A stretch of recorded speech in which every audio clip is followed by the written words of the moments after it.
एक बड़ी विद्या है। बच्चों का निर्माण कैसे किया जाए, उनमें संस्कार के बीज कैसे बोए जाएं, उनके भविष्य को कैसे उज्जवल किया जाए और कैसे वे विकास कर सके, पूरी विद्या है। केवल बाल दिवस मनाने से शायद काम नहीं होगा। अगर बाल दिवस के साथ अभिभावक दिवस भी हो और उनको प्रशिक्षण हो कि बच्चों का निर्माण कैसे किया जाए, तो वे बालक अच्छे बन सकते हैं और बहुत बड़ा काम कर सकते हैं। मैं तो देखता हूँ हमारे धर्म संघ में एक संस्कार निर्माण का काम चलता है। मैंने स्वयं अनुभव किया कि जब 10 वर्ष का मुनि बना, बहुत कम जानता था।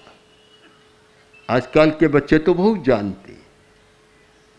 मैं तो छोटे गांव में जन्मा, ऐसे गांव में जन्मा जहाँ कोई पढ़ाई लिखाई नहीं, विद्यालय नहीं, कुछ भी नहीं था, तो हम बहुत कम जानते थे। किंतु धर्म संघ में दीक्षित होने के बाद जिस प्रकार मुनि तुलसी ने और भी अनेक साधुओं ने, जो हमारे एक साधु थे मुनि कुंदन मल जी, जावद के, मालवा के, संस्कार निर्माण में इतने कुशल थे कि बहुत कम लोग होते हैं।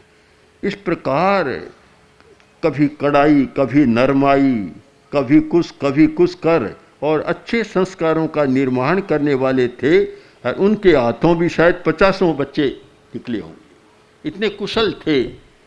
तो हमने देखा कि जहाँ यह प्रक्रिया चलती है, हमारे बहुत अच्छे अच्छे व्यक्तित्व बन जाते, तैयार हो जाते। जहाँ इस बात का ध्यान नहीं होते। आजकल ध्यान क्या है, पिता आता है और बड़े गर्व के साथ कहता है कि मेरा बेटा कन्वेंट में पढ़ रहा है, वहाँ पढ़ रहा है, बेंगलोर में पढ़ रहा है, पता नहीं कितने नाम गिनाते। अरे वहाँ तो पढ़ रहा है, पर संस्कार कैसा है? पढ़ाई तो हो जाएगी, बौद्धिकता बढ़ जाएगी, पर संस्कार का निर्माण कहाँ से होगा? यह तो आज चल पड़ा। मैं तो उसको पसंद नहीं करता कि छोटा बच्चा जब तक 16 वर्ष का न हो जाए, माता पिता से अलग रहता है, तो शायद पढ़ाई के साथ भीतर में दूसरी भी उसमें वृत्तियां पनप जाती है।